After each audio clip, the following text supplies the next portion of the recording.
Hello আসসালামু আলাইকুম, কেমন আছেন সবাই? তো আজকে নিয়ে এসেছি 1 কাপ ময়দা দিয়ে ক্রিস্পি পৃথিবীর সবচেয়ে ছোট জিলিপি বা জিলাপির রেসিপি। তো চলুন রেসিপিটা আপনাদের সঙ্গে শেয়ার করি। তো প্রথমেই চাশনি বা চিনির সেরা তৈরি করে নেব। এখানে 1 কাপ চিনি নিয়েছি আর হাফ কাপ নিয়েছি জল। এরপর দিয়ে দেবো 2টো এলাচ। তারপর কিছুক্ষণ ফুটিয়ে নিতে হবে। তবে চিনির সেরাটা 1 তার বা 2 তারের কোনো ব্যাপার নেই। 1 তার হওয়ার আগে যে মুহূর্তটা তখনই নিয়ে নেবেন। এখানে আমি লিকুইড কালার থাকলে আমরা ইউজ করতে পারেন। আমি এখানে পাউডার কালার ছিল তাই এটাকে একটু জলে ঘুলে দিয়ে দিলাম। আপনারা এখানে কেশারও দিয়ে দিতে পারেন। দেখুন এইরকম চিনি সেরাটা তৈরি হবে। হাত দিয়ে দেখাচ্ছি, 1 তার হওয়ার আগে এটা নিয়ে নেবেন। আমি এখানে মেজারিং কাপে 1 কাপ ময়দা নিয়েছি, 1/4 কাপ নিয়েছি টক দই আর 1 টিস্পুন নিয়েছি বেকিং পাউডার আর ওটা 1 চামচ মতো গরম ঘি।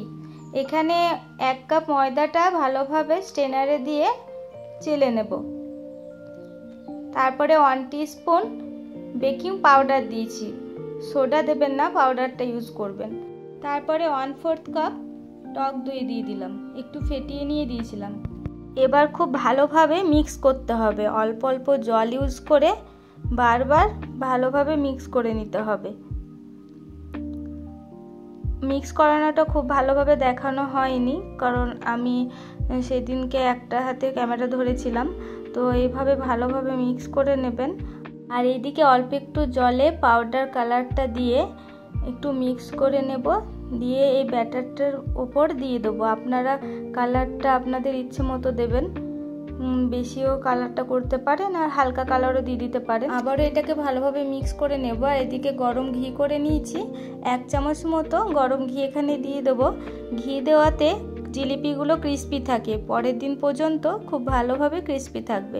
এবার ভালোভাবে মিক্স করে নিচ্ছি যাতে ময়দার কোনো গুটলি না থাকে বা জমাট বেঁধে ময়দা যেন না থাকে। তারপরে দেখুন হাতে করে এইভাবে মিক্স করে নিচ্ছি। আর ব্যাটারটা বুঝতে পারছেন কতটা ঠিক হবে, আমি শেষে হাতের সাহায্যে দেখিয়ে দেবো। এই জিলিপিটা লখনৌতে খুব হয় আর আমি হায়দ্রাবাদেও খেয়েছি। খুব সুন্দর লাগে খেতে, খুব ছোট ছোট সাইজের হয়। সাইজটা আপনারা আপনাদের ইচ্ছে মতো করে নিতে পারেন আর খুব ক্রিস্পি হয়। যদি ছোট ছোট সাইজে করেন তো 1 কাপ ময়দাতে প্রায় 80-90 পিস জিলিপি হয়। তো ব্যাটারটা হাতের সাহায্যে দেখিয়ে দিলাম কতটা ঠিক থাকবে। তো এইভাবেই ব্যাটারটা তৈরি করে নেবেন। আর এইদিকে আমি একটা প্যানে অনেকটা পরিমাণে ঘি গরম করে নিচ্ছি। এটা কিন্তু সাদা তেলেও করতে পারেন, আর ঘি দিয়ে করলে কিন্তু টেস্টটা পুরোই আলাদা হয়, খুব খেতে ভালো লাগে। আর যে কোনো এখানে আমি একটা প্লাস্টিক নিয়ে নেবেন, কোনো ক্যারি প্যাকেট নিয়ে নেবেন, কোনো প্লাস্টিক। দোকান থেকে কোনো কিছু কেনার পর যে প্যাকেটগুলো থাকে এই প্যাকেটগুলোতেও করে নিতে পারেন। তো এইভাবে ওই প্যাকেটের কোনাটাকে একটা গ্লাসের মধ্যে ভরে দিলাম। তারপরে এই ব্যাটারটা দিয়ে দিচ্ছি ভেতরে। তারপরে এটাকে তুলে নেব। তুলে নিয়ে দেখবেন একটা কোণ আছে, এই কোণটাকে আপনারা আপনাদের ইচ্ছে মতো, মোটা চাইলে একটু বেশি করে কেটে নেবেন, আর যদি পাতলা জিলিপি করতে চান তাহলে অল্প একটু কেটে নেবেন। তো আমি আমার ইচ্ছে মতো কেটে নিয়েছি, একটু ছোট করে কেটেছি। আর এই দেখুন ঘুরিয়ে ঘুরিয়ে জিলিপিগুলোকে আপনাদের ইচ্ছে মতো সাইজ দিয়ে করে নেবেন। ঘিটাকে ভালোভাবে গরম করে নিয়েছি, দিয়ে একটা একটা করে জিলিপি দিয়ে দিচ্ছি।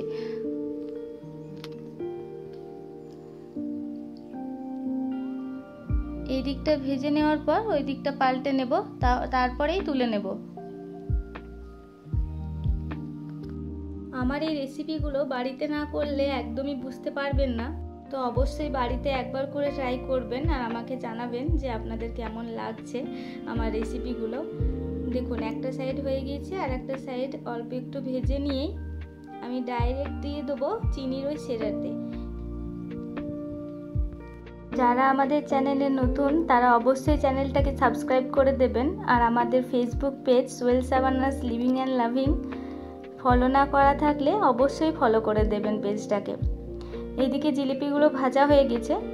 একটু বেশি ভাজা হয়ে গেছে, কারণ আমি ইন্ডাকশানে রান্না করছিলাম, তাই ইন্ডাকশানে পুরোটা গরম হতে একটু প্রবলেম হয়, তাই যে দিকটা একটু বেশি গরম হয়ে গেছে ওগুলো একটু বেশি পরিমাণে ভাজা হয়ে গেছে। তো কোনো ব্যাপার নেই। তো এখানে জিলিপিগুলো ভেজে সঙ্গে সঙ্গে আমি চিনির সেরার মধ্যে দিয়ে দিলাম। এই সেরার মধ্যে কিন্তু খুব বেশিক্ষণ রাখবে না, 1 মিনিটেরও কম এই চিনির সেরার মধ্যে রেখে তুলে নেবেন একটা স্ট্রেনারের ওপর। আপনারা অবশ্যই ঘি দিয়ে এই জিলিপিগুলো ভাজার চেষ্টা করবেন। রিফাইন্ড অয়েল দিয়েও ভাজা হয়, তবে ঘি দিয়ে ভাজার পর টেস্টটা কিন্তু দ্বিগুণ হয়। তারপরে আমি পরের ব্যাচে আমি আবার জিলিপি ভেজে নিচ্ছি। তো এইভাবে আমি জিলিপিগুলো সব ভেজে নেব। আর হ্যাঁ, ঘিয়ের পরিমাণটা কিন্তু খুব বেশি দিয়ে দেবেন না, কারণ খুব বেশি দিলে জিলিপিগুলো যখন ঘুরিয়ে এইভাবে ফেলবেন তখন অসুবিধা হবে। ওই প্যান থেকে একটু ওপরে উঠে থাকলেই হবে 1 ইঞ্চি মতো। আর অন্য কোনো রেসিপি দেখতে চাইলে অবশ্যই কমেন্ট করে জানাবেন। বাড়িতে আত্মীয় এলে মিষ্টির বদলে এই জিলিপি অবশ্যই নিজের হাতে বানিয়ে খাওয়াতে পারবেন। 1 কাপ ময়দাতে অনেকগুলো জিলিপি হয়, আর খেতেও কিন্তু খুব ভালো হয়। তো আমি পরের এই জিলিপিগুলো ভালোভাবে ভেজে নিলাম উল্টে পাল্টে। এবার তুলে নেব। তুলে নিয়ে সেরাতে প্রথমে দিয়ে দেব, তারপরে 1 মিনিটের কম রেখে আবার স্ট্রেনারের ওপর রেখে দেব।